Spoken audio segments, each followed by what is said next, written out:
So before we bring Hans on again, I wanted to do an exclusive training, and Hans of Termageddon is I'm really excited to have him kind of share the basics of just the 101 principles that you can do to protect you and your clients as far as privacy lawsuits go. We were talking before we went on here too. It's like, if you know the absolute basics and just what we're going to learn today, you will look like an expert to your clients, even when they ask you about privacy. So for all those reasons and more, I'm so excited to bring this one here for you guys. So Hans, I think you are good, man. If you want to go ahead and pop up your camera and audio. Awesome. Can you see me okay? I can see you. Yep. Awesome. I'm just now realizing that profile photo, which was taken all but 2 years ago, I have no more hair left. I had so much hair 2 years ago. 2 years of privacy. We'll do it. Hans loses his hair, so we keep ours. Yes, you can put that on your website. Well, hey, man, we were joking. Thank you, by the way, everyone, for your patience. This was supposed to be earlier in the week. My power was out for like 24 hours, so we are back, good to go. I told Hans it's Friday, it's almost happy hour, so I'm going to learn about privacy with a beer. So that's what I have going on. So everyone, grab your drink of choice, whatever it is. Let's settle in and have a good time here. So I think most of the first wave is here, Hans. So awesome. I will turn it over to you, man. And of course, I will manage questions. So as you guys have questions, feel free to put them in the chat, and I will make sure to keep track of those, and we'll do a Q&A at the end. Oh, it's perfect. Great. And hello, everyone. Everyone watching, I'm pumped to do this presentation. I've had several agency partners of Termageddon reach out to me who have non-Termageddon clients getting sued right now under a 30-year-old privacy law. But it has just resurfaced, and it's resulting in quite a few lawsuits happening right now, particularly in the US with a focus in California. However, there's small businesses outside of California getting sued. So what I'm going to share today is really a summary of the steps any website owner can take to minify the data they collect and to help avoid these lawsuits in the first place. So I'm going to share my screen here. And Josh, if you want to just give me a confirmation, you can see it. I'm going to share it now. Yep, looks good. I can see your whole screen there, Hans. Yep, looks good. Awesome. Okay, good. So yeah, the presentation today, 6 steps to avoiding website related privacy lawsuits. And before I go any further, I do want to note everything I share today is for informational purposes only, should not be considered legal advice. I am just helping, provide information to allow you to make the best decisions you can ultimately. Being married to a privacy attorney, I say this type of disclaimer like 1,000 times a day.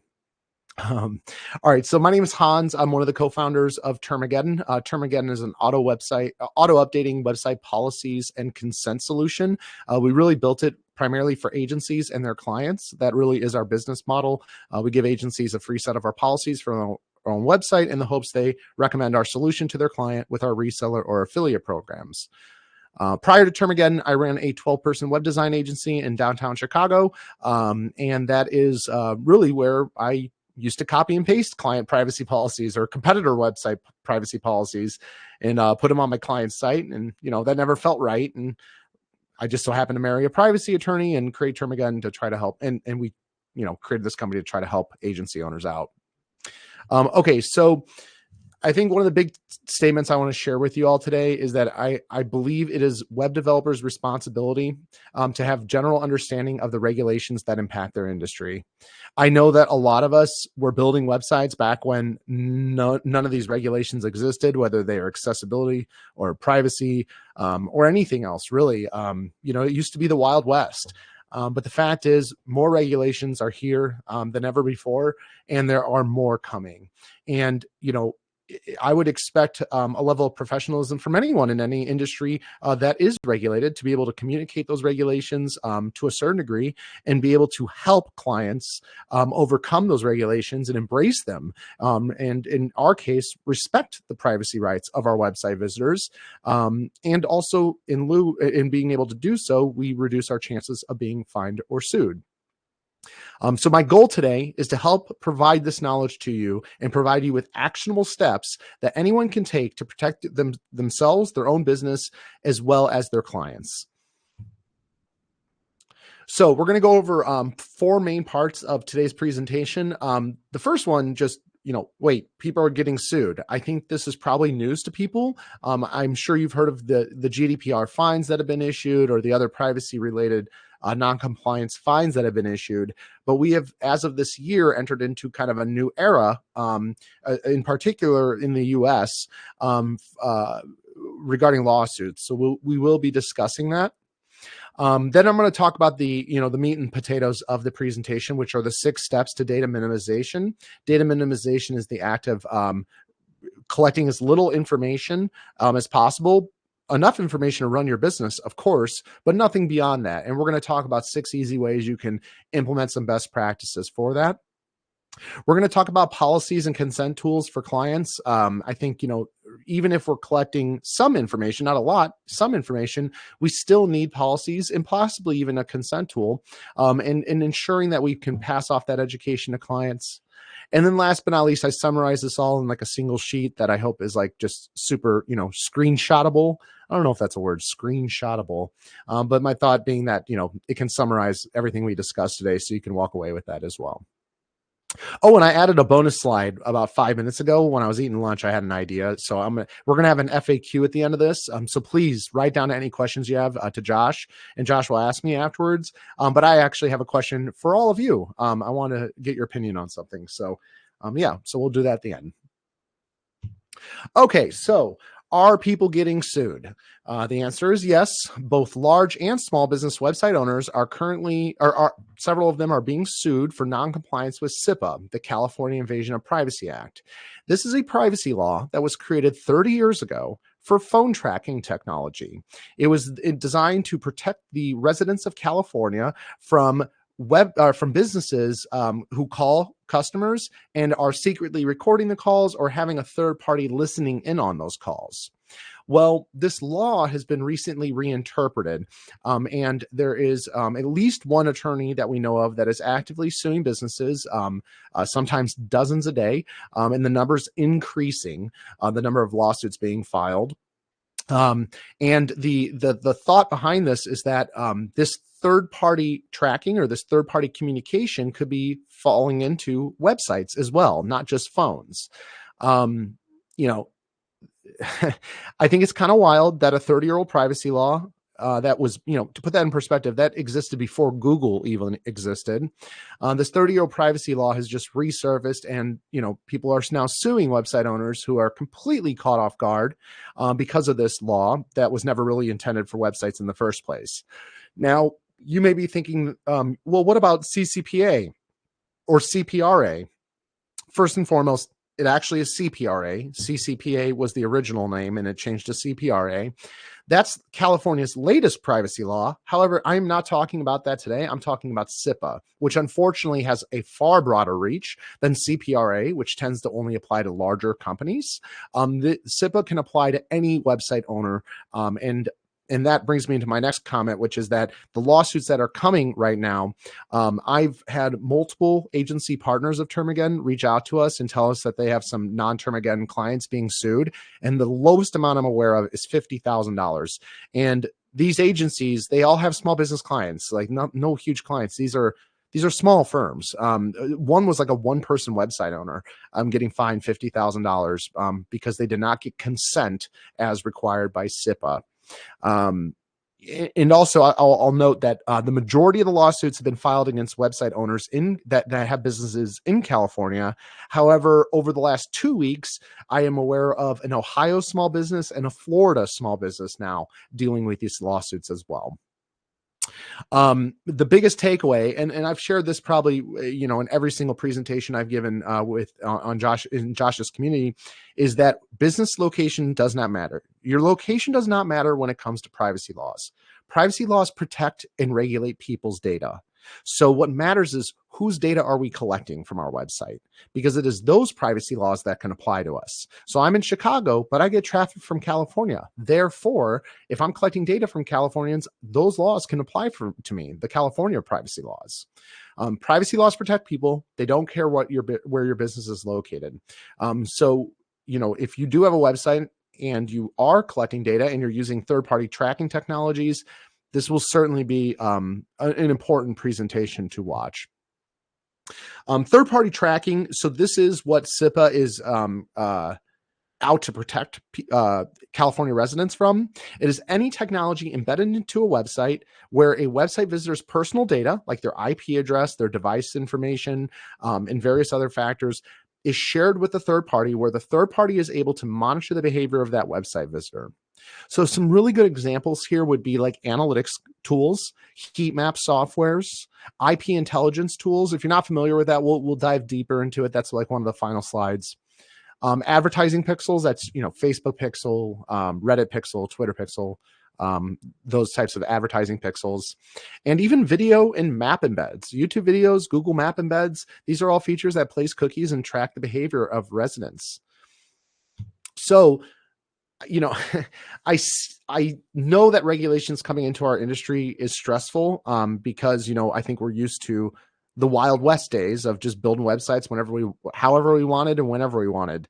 And that is coming to an end. In fact, I'd argue the end has come, and we have to just accept it and embrace it.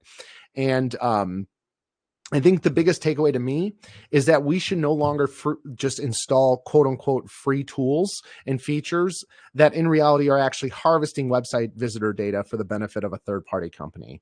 It's not a coincidence that Google products are all free for us, for example, when Google's business model is to take data and sell it to advertisers. Like, those are connected.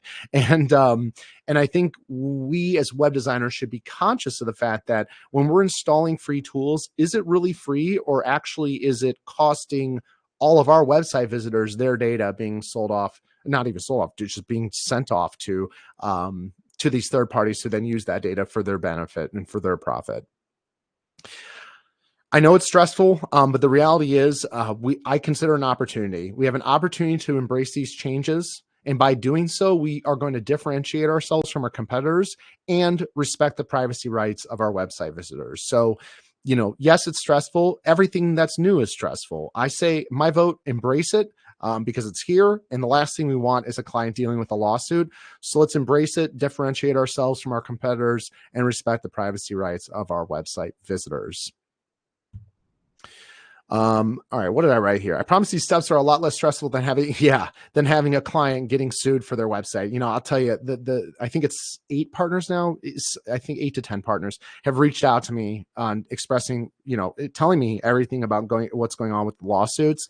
And it is not fun. I mean, I assure you, it is not fun for the client, for the web agency, for their attorneys. I mean, it's nasty. These lawsuits are seriously nasty, and they are bringing them to court. So, yes, these 6 steps can be intense, but I promise you, they are less intense than dealing with a lawsuit. Okay, now that I've pumped up the presentation with enough fear, let's go into some actionable things we can do as website owners. I was telling Josh prior to this recording starting that I feel like if you were to implement these 6 steps into the websites you build, you will be in the top 1% of websites that are minimizing the data collection and minimizing the amount of data that gets shared with third parties. So I like to think of it as like, okay, if I'm this ambulance chaser who's just suing people left and right, I'm going to go after the lowest hanging fruit. I'm not going to go after the ones who've taken all these measures to respect privacy rights. So, put yourself in that upper 1%, and you've created kind of a moat to protect yourself. Not to mention, this is all about not taking people's data and selling it to people who profit from it. So that's a noble cause I think is worth at least considering by itself. All right. So first step that I want to share with you is to host videos locally. Now, a lot of people want to embed YouTube videos onto websites. It's extremely easy. You just copy and paste an iframe and paste it into your website, and boom, you're good to go. So I think that the ease of use is what allowed YouTube videos to be embeddable, Vimeo videos as well, for that matter. But the problem is that with YouTube videos, we're sharing that data with a company that then uses that website visitor data for their own benefit. You can visit a website that uses YouTube and right click and inspect and look at cookies, and you'll see Google cookies are launching onto your browser the moment you press play on a YouTube video. So, what you can do instead is download that video, upload it into your media file of your WordPress website. Or if you're concerned about like load speed or server space, you can load it into a separate hosting provider, which will give you a URL, which you can copy and paste into your video module. And I'm going to exit here and show you what I'm talking about. So here is the YouTube embed. And then here is one that I just popped in the URL that I uploaded into the backend. It's the exact same thing. Personally, I actually like this layout better. The bottom one, I think it's just a little bit more clean. When it's a YouTube video, it doesn't feel as like polished to me. But this one, the YouTube embed, tracks your visitors and does all that stuff, while the locally hosted one is not doing that. And you're not sharing data with a company. So it's a good practice. Now, I know that there will be lots of clients that are like, I really want to embed YouTube videos because I want to get those view count numbers up, or whatever it may be. That's fine. If they have a business case and they explain it to you, it's their website, it's their responsibility ultimately. But I think we as agency owners should come from a place where our default is to do the privacy friendly approach. So it's like, if they want to load a video, let's load it locally unless they say otherwise. And if they do say otherwise, let's make sure we educate them. And again, I want to remind you, keep an eye out for my final slide today, because I do have a question and it's kind of related to what I just shared. But that's option one: store videos locally, and you've just saved so much data from your website visitors being sent off to a third party. The next option is store Google Fonts locally. So this one is important, not just because it's a good privacy practice, but now it is actually a GDPR issue. So to many people's surprise, GDPR was found to be non-compliant about 2 years ago. About 2 years ago, Google Fonts was found to be non-compliant under GDPR. And that is quite the rabbit hole of a discussion to get into. More than happy to, if anyone in the FAQs wants to ask about it. But long story short, the European Union, who was it? The Data Protection Authority for Germany or Belgium, I believe, found it inappropriate that to load fonts, we have to share a bunch of data with Google. It's understandable. It's fonts of a website. Like, they don't need to make a call to Google. So what is the solution? Well, you don't make a call to Google to load your fonts. You just download the fonts. So within Google Fonts, you find a font you like and you can just download it. Get fonts, download. And then you embed it into your website as a custom font. There's even plugins like local Google Fonts, where you can host your fonts locally, thus helping you comply with respective privacy laws. But in my opinion, more importantly, you're not sharing data with third parties for an unnecessary reason.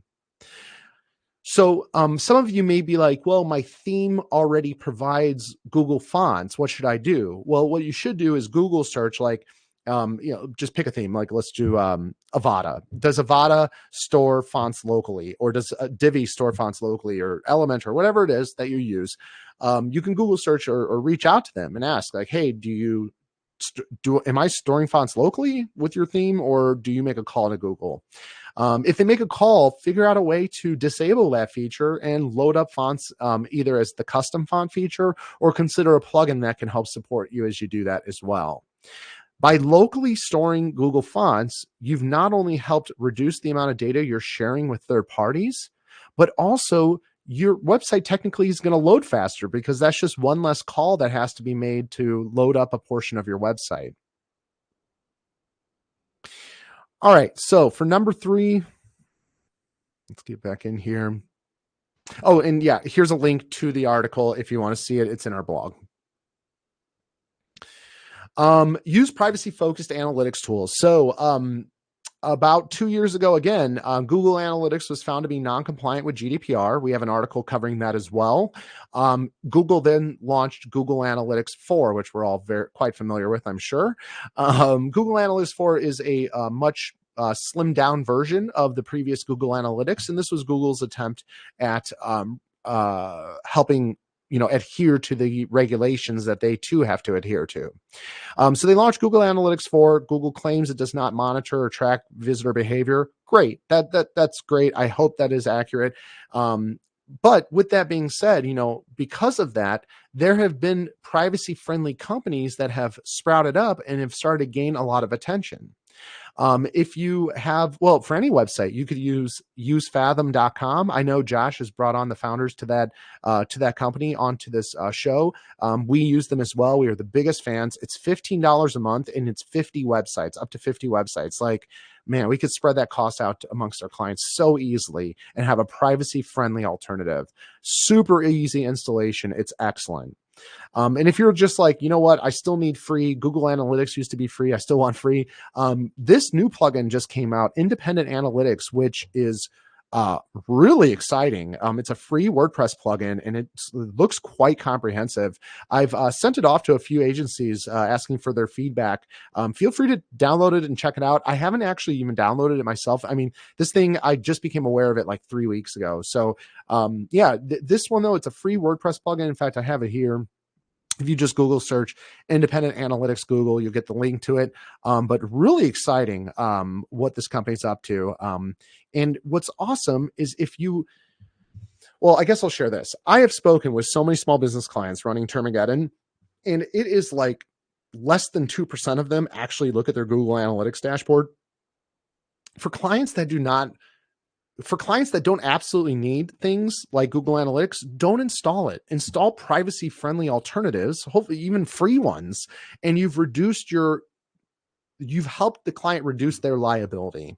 And I think that's just so important. Even with Google Analytics 4 claiming they don't monitor behavior, I mean, hey, if there's independent people that have created plugins that are free and they're not sharing data with anyone, more power to them. Let's at least give them a try. Also, you don't need consent to these free plugins, so long as they're not tracking people, which these privacy-friendly ones don't. So really cool. All right, number 4, limit or avoid using ad pixels. And, really, I think when I say limit or avoid, that goes for all of this stuff, whether it's a YouTube video embed, Google Analytics installation. My vote is we should default to not implementing privacy unfriendly things. We should always lean towards implementing the privacy friendly version of things. And only if clients have a business case where they require it, should we consider adding more. I can't tell you how many Facebook pixels I have seen on sites that aren't actually being utilized, but they're still there, still tracking website visitors, feeding all these major corporations, but not giving any value to the website owner. Granted, you can use pixels to create audiences and all that stuff. And I get that. But there are a lot of websites that use these tracking pixels. They used it for one ad campaign and then shut off ads and then never turned ads back on again, but they're still running those pixels and tracking users. In fact, I actually know of someone who's getting sued for this exact reason, for using a Facebook pixel that they totally forgot about. And now they're getting sued 50 grand for it. So I would always say, obviously don't use these tracking pixels unless the client says so. And if the client says so, you'll want to ensure consent is properly set up, at least for visitors from California, Canada, EU, and UK, and possibly more, but those are the main areas. Avoid IP intelligence services whenever possible. This is an opinion, I'll be honest. Technically you could install these IP intelligence services and get consent first and then allow them to load. But my gosh, I do not understand how anyone thinks it's a cool idea to basically IP intelligence services work where you install their script into your website. And when someone visits your website, if that person didn't submit an inquiry or didn't contact you in any way, no problem. These IP intelligence services look up this person's IP address, looks up their location, and provides you, the website owner, their information. This is the website, you can see right here, they take anonymous website traffic and reveal their name, email, title, phone, company, LinkedIn, and much more. And their dashboard demonstrates who the people are visiting your website. I can't I struggle to understand how this is remotely a good practice from a privacy perspective. And I don't mean to be bashing companies. I just really struggle with it. And granted, you can absolutely use these products. You do need to get consent first from website visitors, but my opinion is just avoid them. I mean, unless the client absolutely demands it, I would not install services that identify who random website visitors are. Like, if someone were interested, they'd inquire. You shouldn't be getting the personal details of someone who just happened to stop by and visit your website. Okay, so for everything else, get consent. And that is what helps comply with this privacy law, SIPA. When we are installing third-party tracking technologies, it is essential to getting consent from those website visitors first, and only then allowing third-party technologies to track these visitors from California. So a consent tool, a properly built consent tool, will block these third-party technologies and only allow them to load after the user's given what's called an explicit action, meaning they've taken an action and clicked accept all, for example, consenting to their data being sent off to these third parties. Okay, so that's the 6 main steps. I'm going to take a quick look here on time. Okay, good. This seems to be good with time here. So now, with that all said, the fact is we need to collect information to run a business, to have a website. Like, that has to happen. And that's not a bad thing. And I've said this since the beginning. Like, there's nothing wrong with collecting data. It's just that we have to make certain disclosures about that under the laws that apply to us specifically. And we need to provide consent solutions to ensure that we have a timestamp the moment someone consented to having their data being collected and shared for tracking purposes, for example. And hopefully you have all heard of Termageddon. If you haven't, that's not a problem at all. Really, what my main message to web designers out there is to get clients to sign off a waiver.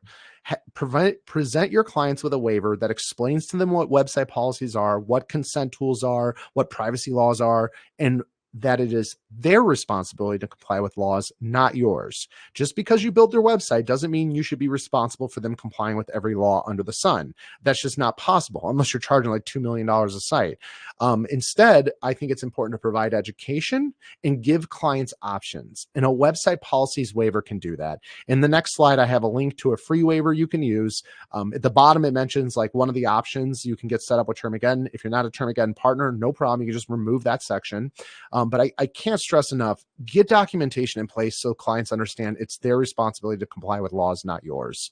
That is an essential step that I think agencies, if they haven't adopted already, they really need to think about adopting it into their operating procedures prior to launching any new website. My vote also would be to offer an affordable and comprehensive solution for website policies and consents. The fact is when I was running my agency, most of my clients did not have an attorney ready to go to draft website policies, and they would often come to me and be like, "What do you recommend?" So I would vet some policy generators out there. Hopefully Termageddon is one of them, and consider recommending a solution that you like. Look at the team page, see who's behind the generator, go through the questionnaire. Is it a comprehensive experience? Maybe some websites have attorneys that have reviewed the product and provide insights.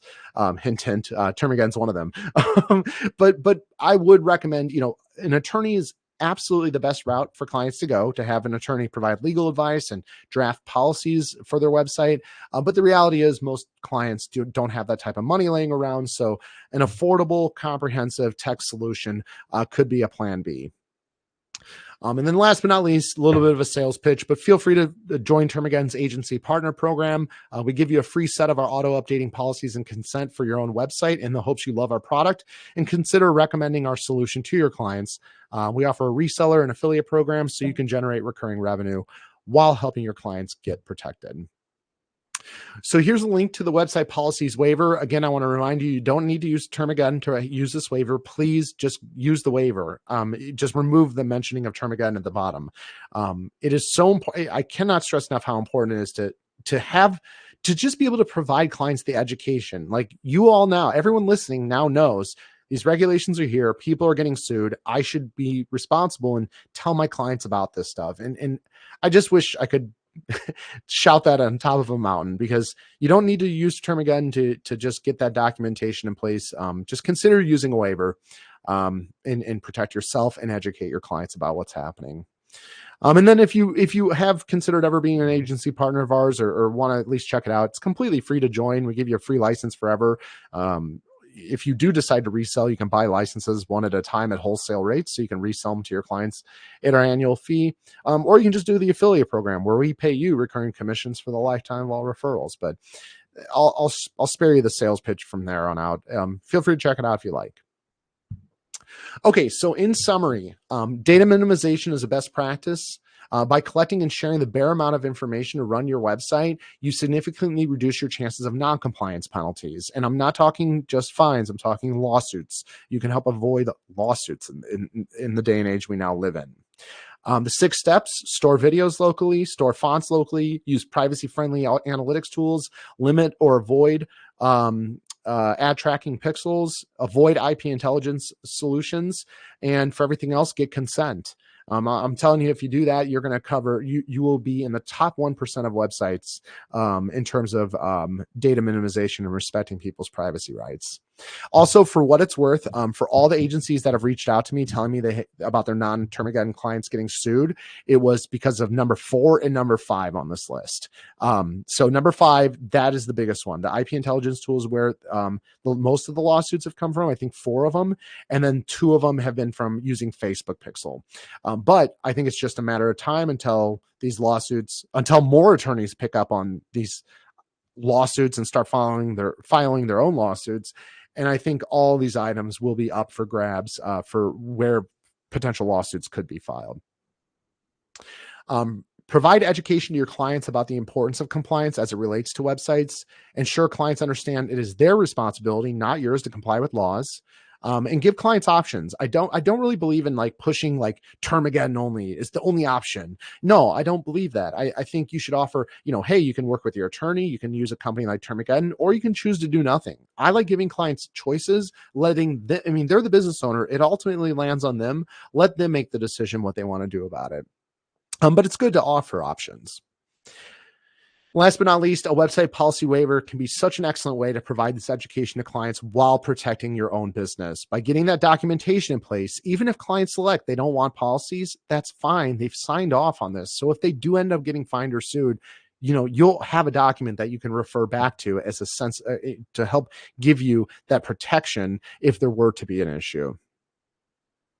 I'd recommend offering an affordable solution to policies and consent. And with Termageddon, you can protect clients, make more recurring revenue, which is a win-win in my opinion.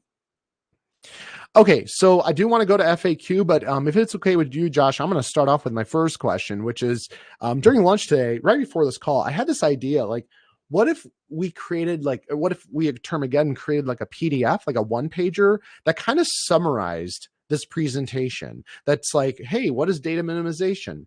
How can you minimize the amount of data you collect? Like, what are some of the biggest steps? And you could just say, like, as a agency, I do these by default. If you do want to use third-party technologies, that's fine, but I want you to be aware of the risks.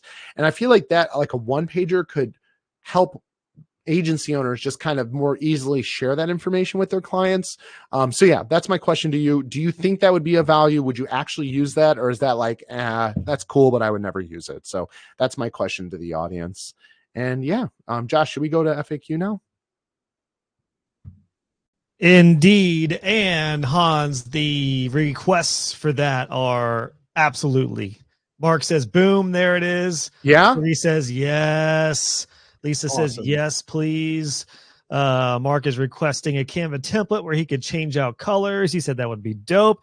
Cool. What I recommended was to take this presentation, which Hans, if you could send me the slides after this, I was going to recommend using that as a blog post, and a perfect addition to that would be like a one-page PDF.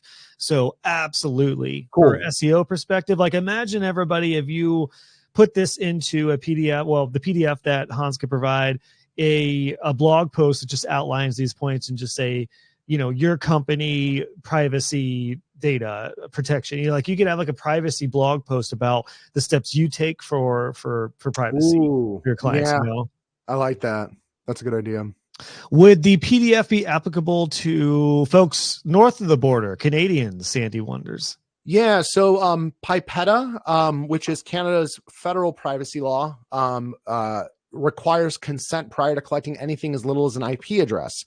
Pipetta does not get enough credibility in the privacy world. As a hipster of privacy, I think Pipetta is the most stringent privacy law out there. So getting consent is indeed a requirement under Pipetta and Quebec Law 25. Quebec just passed that law recently. I don't know, 8 months ago, something like that. I can't remember at the top of my head, but yes, getting consent is absolutely a best practice for website visitors from Canada as well. Okay. And also, fun fact, we interviewed in our most recent podcast interview, we interviewed the person who wrote Canada's privacy law. Donata's, my wife, Donata, she's the privacy attorney of Termageddon. She's friends with the guy who wrote that law, Canada's Pipetta. So, yeah. I would love to be at one of your dinner parties, Hans. I'm just throwing it out there. It's extremely dry. It's probably yeah, but you and Donata are so cool. I feel like, like I said, I've said this many a times. Thank goodness, I discovered you guys, because normally I would be like, I do not want to talk to a privacy person. They're probably so bland. But you guys that's are why awesome. We called it Termageddon. We're just like, I get that this stuff is boring to absolutely everyone, but what's not boring is having to deal with a lawsuit. So like, let's try to make this as fun and as approachable as possible. And also, like, I don't know, I feel like naming the company Termageddon was like the best unplanned decision we ever made, because like I think it's like filtered out people who I wouldn't naturally want to work with. Like, if you're willing to trust a company called Termageddon with your website policies, like I already know we're going to get on just great. So yeah. So no, I appreciate it. Can you post that podcast in the chat, Hans? Sandy wanted to know. Yeah. About that. Yeah. So yeah, absolutely. If you're able to provide a PDF for us, I'll include it in the replay for this training. We'll have the slides, of course, and all the links you mentioned. So Mark said, or we could just, or why make the blog posts when Hans could just do it for us? My thing with that though, Mark, would be, each one of these points may be different depending on what you do. Like if you host your videos on Vimeo, for example, versus YouTube, there's different privacy settings and tracking settings on Vimeo. So like you could kind of customize it, each one of those, depending if you use Google Analytics versus Fathom, then you could say like we use Fathom, which is GDPR compliant analytics. So I would still take those 6 points though and write your own privacy blog post about how you support clients and with their privacy and the data collection as well. Awesome. So let's get to some questions. I want to make sure we have plenty of time on this. I just randomly started answering one. Sorry. Sorry. All right. So I've got these. Still waiting on Circle to add a Q&A box. So I've got some of these stored. I've got some questions myself. Let's start out with Mark, who had the first question. He wanted to know, if a law is not intended for websites, do you think it would ever get repealed? Excellent question. My gosh, would I be so happy to hear that would happen, because it is incredibly frustrating that this law intended for phone tracking has been reinterpreted. The problem is that we've read the law. Well, my wife has read the law, and she believes that there's some validity to the claims that they're making, which is concerning, but I always come back, like, I'm happy that people are getting privacy rights. I'm not fighting against that. It's just a challenge for us small business owners with limited resources to keep up to date with all this stuff. So do I think it'll be repealed? It's a California law. No, I don't. What I do think is that right now, for the lawsuits that have been filed, and this goes beyond just the small business owners, like I'm talking like CNN, Stitch Fix, LA Times, all of them have been sued under this law as well. About 50% of the laws have been thrown out before even going to court. But that means 50% are still going through the process, and we're waiting to see what decisions get made. It's going to have a tremendous impact on the outcome for us as website owners. My guess is it won't be repealed, and there will be more attorneys that pick up on this easy cash where they can start suing more people. I hate to be that person, but that is what I feel right now.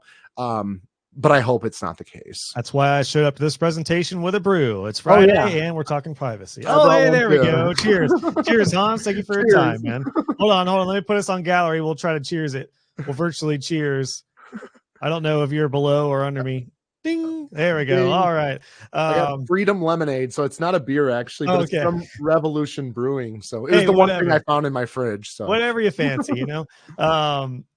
Mark had another additional question, and Fergie had this as well. But if you use something like a third-party tool like Google Analytics or heat maps or tracking, do you just have to state it in your privacy, or do you need to put it in a cookie notice like pop-up, consent pop-up? Yeah, both. Well, I should first note it depends what laws apply, but assuming you get traffic from California, those would apply, and therefore, yes, it would need to be.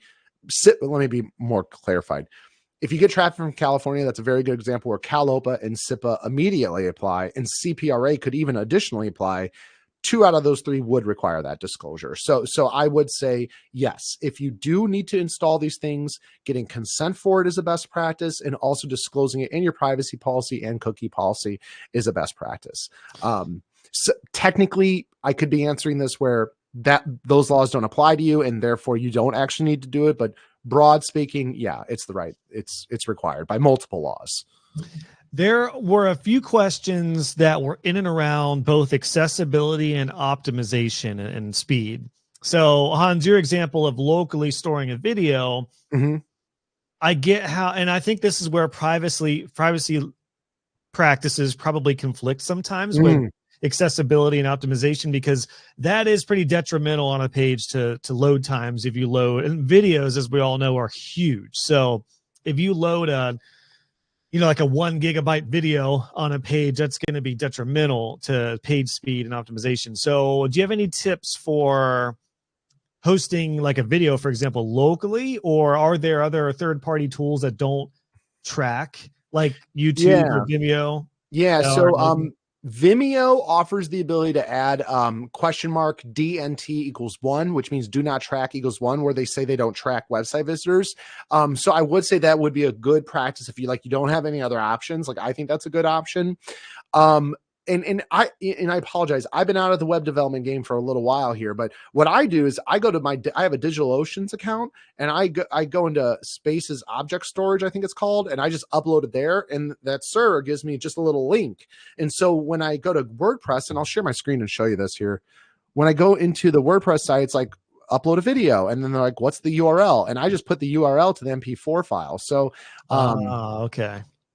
Let's see, replace. Yeah, this is, so they asked me for the URL. I just put in the URL here. Oh, you know what? I think technically this one is hosted in my media here. I apologize. I have another one that's hosted on. I see, but you could upload it to something like DigitalOcean and then just put the URL there, so it wouldn't be pulling from YouTube or Vimeo or. Exactly, and I pay $5 a month for DigitalOcean. I could probably host, I don't know, 50 gigabytes worth of videos, maybe more. I've never run out of space with that $5 a month.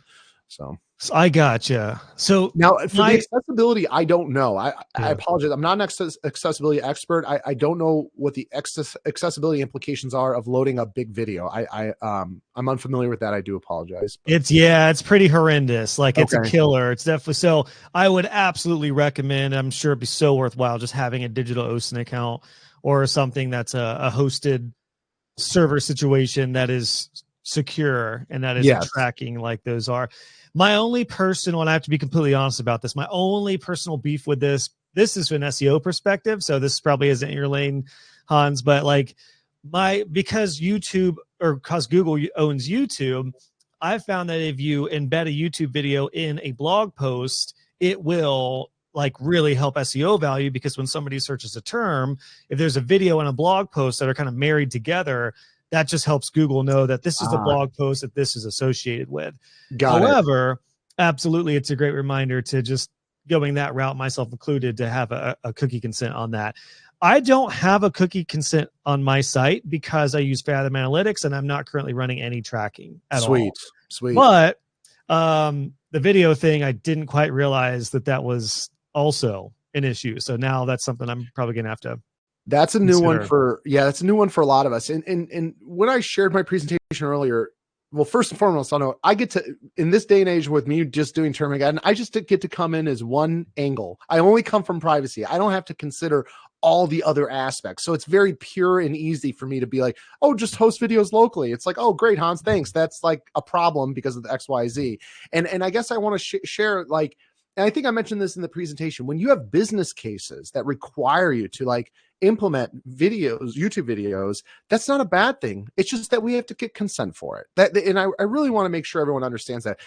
I really do believe that installing these things are not a bad thing. You know, it's a good thing. They help you run your business better. Hopefully they generate more lead. They ultimately help you generate more leads. It's just that there are regulations. So we just have to be conscious of it and get consent for it in this day and age. So there's always workarounds too. I was just thinking in my case, if I wanted to continue to have YouTube be the video that people would watch, I suppose one thing I could do would be, instead of embedding the video in my blog post, just link to it. So I could say in my blog post, if you want to watch the full video on this, even if I have a screenshot, like a thumbnail image, and then just link to it, and then they would go to YouTube to watch the video. So that would reduce time on page, but that would be an option if we're really, you know, going further and further into privacy. I like it. That's interesting. That's an interesting take. So awesome. Okay, let's move on to Jennifer wanted to know, how is HIPAA handled? I don't know if this is the same or what tips you have on HIPAA. So HIPAA is when you collect protected health information. So that is anything that could be used to identify a patient.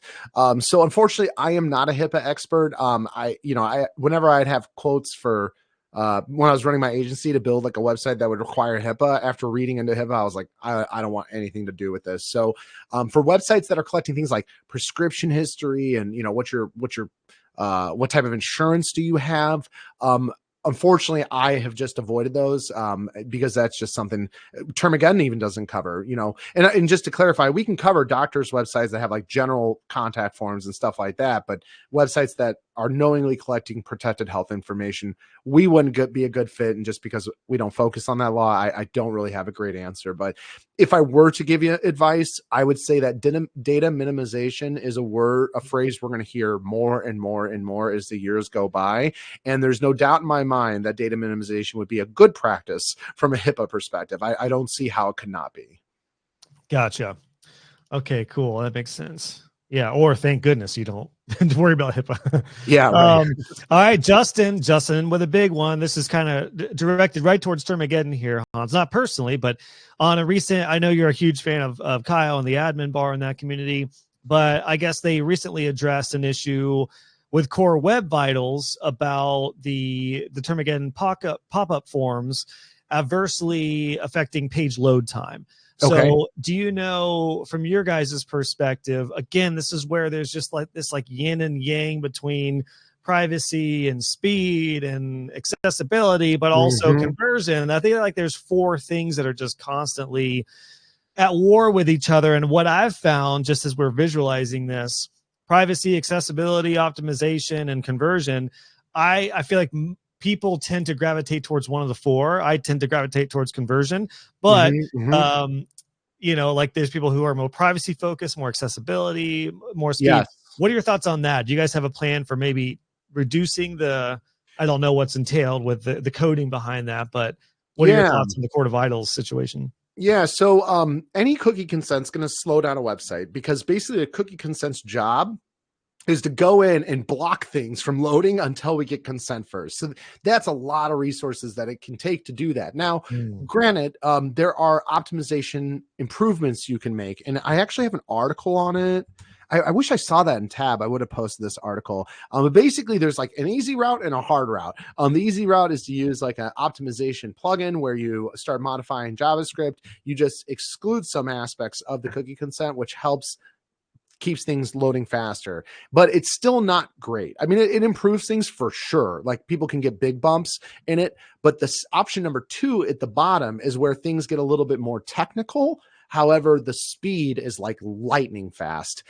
So So yeah, those two options are things to consider. Option 2, the advanced route. Basically what you have to do is, like, let's say you installed a Google Analytics script, you have to insert a little piece of extra code into the Google Analytics script.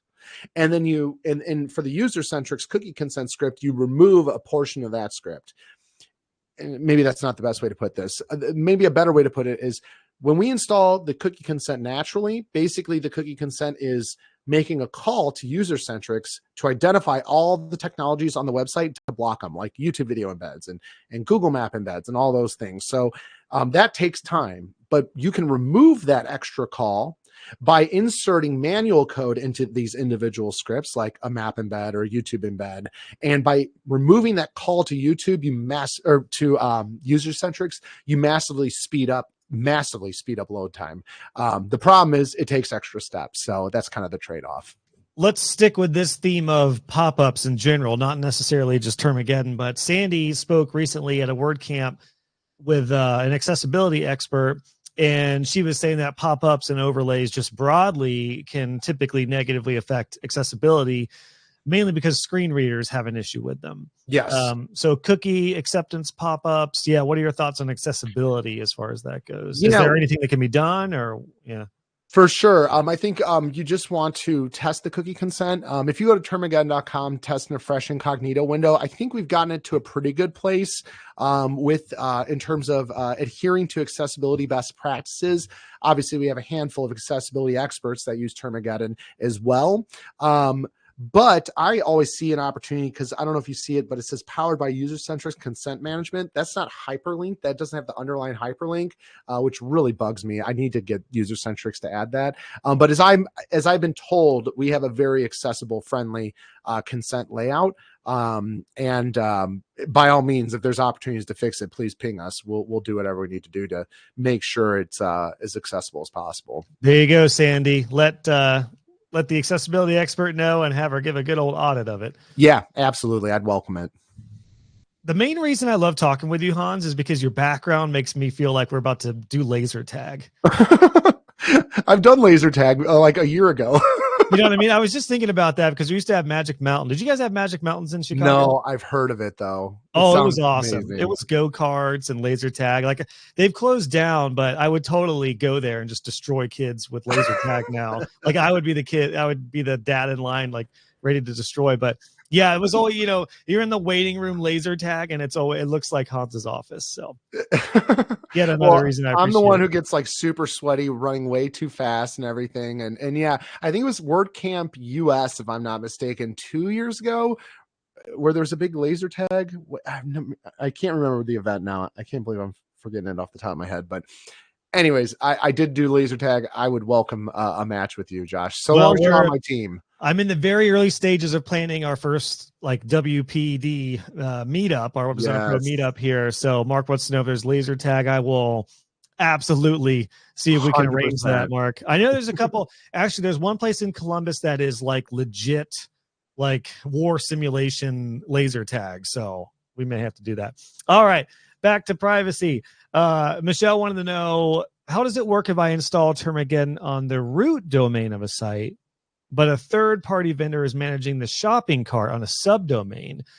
Yeah, would you have to have that on both e-commerce and like an e-commerce, like a shop, and the website itself? Yes. Yeah. So subdomain is defined as a separate like site in terms of this. So yes, you do need to get consent on both fronts, assuming the shop has non-essential cookies that you need to get consent to. You could either install two separate cookie consents. They could look and feel the same, but you would want to get consent on both. Or you can do what's called cross-domain consent or something along those lines, where you can have one consent installed into both platforms, and somehow it's smart enough to understand how both interact. People are much more now interested in your LED wall, Hans. So Keegan wanted to know, hey, we're talking privacy. We got to spice it up. Keegan wanted to know, is that a purchase design or a custom built LED wall? Oh yeah, custom. Oh yeah, everyone can see it. So yeah, there's the. So I'm in my utility room, so it's super sketchy outside of this view. So yeah, I just I took a plywood board and I put 2x4 perimeter, and then I put a plywood board on top. and I just drilled some strips, or like with a rotary tool, like made those strips. Ah, so they're I not like ran an LED string through it. okay, so they're not sticky. They're not like sticky things on the wall or something. No. This thing is nice and sturdy on there. And then I put plexiglass on top, and then did little spray paint of white paint. This is what happens when you don't have kids. Like I have way too much time on my hands, so like I just did this over a random weekend. So I mean I have 3 and I might do because they would love it. They come in here and like my little guy knows how to turn my lights on and off now, and they always hide their remotes. So and they always get into my battery, so it's just I have to lock them out completely now. Awesome. A couple more questions here, and then we'll do a final call for questions. Lisa wanted to know clients running lots of Facebook ads, unless they have a pixel or two. What do I need to tell them for privacy, or do I need to do anything? Hans, I think this is the one that you answered in the comments, but I don't think I answered that one. Okay. So here's what I would do. I'd provide them the waiver so they understand that it's their responsibility to comply with laws. And assuming they do want to get a proper set of policies and consent added to their website, for the consent component, you can install the cookie consent. And also another thing, if you're building WordPress websites, I know a lot of people in the web designer community you can use the Termageddon plugin and use our geolocation and select to only show the consent tool to people in California, Canada, UK, and EU. That way you are not displaying it to maybe where you're local, like where you are locally or something like that. And that could maybe really help make the client feel good and also still respect the rights of those respective website visitors. So I strongly believe using these features is not a bad thing. They're great things. When you absolutely need to use them, it sounds like you have a client that does absolutely need to use them. I would just make sure you're getting consent at the very least from California, Canada, EU, and UK. Granted, some additional U.S. privacy laws like Virginia's and Oregon's can apply, but that's only if you make a ton of money or process a ton of data. And then those laws can apply. And for what it's worth, Termageddon's questionnaire figures that out and figures out what type of framework you need from a consent standpoint. Awesome. All right, we had a final question from Jeff. I'll do a final call for any last questions that you think of. Of course, we will have the replay up here, and we can drop any questions in the chat. If you wake up at 2 a.m. this evening and think about, oh, I had this burning privacy question. Jeff wanted to know, I used the Google Ad grant for several nonprofits. Oh, yeah. I don't know much about this personally. I don't know anything about it personally. One of the requirements is that Google Analytics is installed on the site. My guess is that Google wants that for their data purposes. How would the law hold up for these clients? What would you recommend to those clients? Probably just a pop-up, right? Just a consent form. So I'm like 98% sure nonprofits, SIPA can apply to nonprofits, but if you don't mind, I'm going to take a 30-second break and go ask the boss lady upstairs and just get her confirmation real quick. So give me just 1 second. I actually had something I wanted to mention while we're all live. So while Hans is doing that, I did want to say, guys, thank you. Just side note, thank you to everyone who has filled out the first ever official pro survey. Oh my gosh, has there been like some of the best data and really good responses. I really appreciate hearing it. I'll be honest, I was a little nervous about doing an anonymous survey just because I know that's the time when people like to share how they're really feeling if it's negative. But man, like I'll say this, to have an anonymous survey that is like well over 90% like glowing comments is incredible. So, but that said, if there's things that you would like to see or you think could be better or that you're wishing we did or we had in pro, let me know. You can fill out the survey. It's in the chat here. This survey is like, it'll take you 5 minutes. And what we're doing is, with the help of my colleague, Erica, we are literally putting like all the real world data for members in pro to make sure that moving forward, I know exactly what to focus on, what pathways to create to make better, what we could trim off if there's bloat inside a pro that we don't need anymore. I'm really trying to make sure I help you get to the next level depending on where you are, because people making under 30K have different challenges than people making 250. So all that to say, please fill that survey out. The link is in the chat. I so appreciate it. 5 minutes of your time, you'll be able to bust through that. And super, super appreciate it. So Hans, what's the verdict? Yes. So SIPA can apply to nonprofits. It applies to any website owner that's using third-party tracking technology. So for your clients that got these grants, take full advantage of that, I would then implement Google Analytics, but then I would add the consent tool to ensure that we get consent first prior to loading Google Analytics. And Google is well versed in the fact that consent is now here to stay. The Digital Markets Act passed last year, and Google has now implemented consent mode, and they're taking major steps to help deal with the consent laws that now exist. Okay. Off topic with privacy, Michelle said, can you please record micro vlogs based on the questions in the questionnaire? I kind of had the idea to do that, Michelle, based off of, I may even bump a monthly training next month back to do just like almost like a, what's the word? Just survey results. What's the word I'm looking for? Like a deep dive, a post-op, something like that, really going over some of those and addressing some of those questions, because I did get a lot of great questions. So yeah, absolutely, Michelle. And DM me if you would, if there's anything in particular you're curious about, because I will absolutely plan to do that. I would be happy to. Yeah, so absolutely. That's great. All right, guys, any final questions for Hans? Drop them in the chat if you would. Make sure we get to those. Hans, can you... you gave some links and resources. I know you sent the slides over, so I'll put that in the show notes, or the notes for this replay. The PDF, do you know when abouts we could get access to that? Because I'll include it in the replay. So I had this idea today. Like, give me like till Friday, and I'll put something like nice together for everyone. I'm liking the idea of Canva. I don't know how Canva works with being able to share it where people can like create their own version. So I'll just do a little digging, but yeah, I'll get it done next week and get it over to you, Josh. Okay, sweet. Yeah, do that. We could work something out with that to make it shareable. Cool. Mark did want to know, if I have 5 licenses, but then do up to 10, can I change my account over from 1 at a time to the package? Yeah, how of does course. that work? I think in our own terms, we say you can't do stuff like that. Of course, just hit me up. Always send me an email if you ever have any questions. There's Easter eggs that we have at Termageddon. If you've never heard of that before, then you haven't fully exercised your agency partnership with us. We have Easter eggs all over Termageddon, and one of those is, whenever you buy individually, if you want to convert, just submit a ticket, request it, and we'll get you taken care of.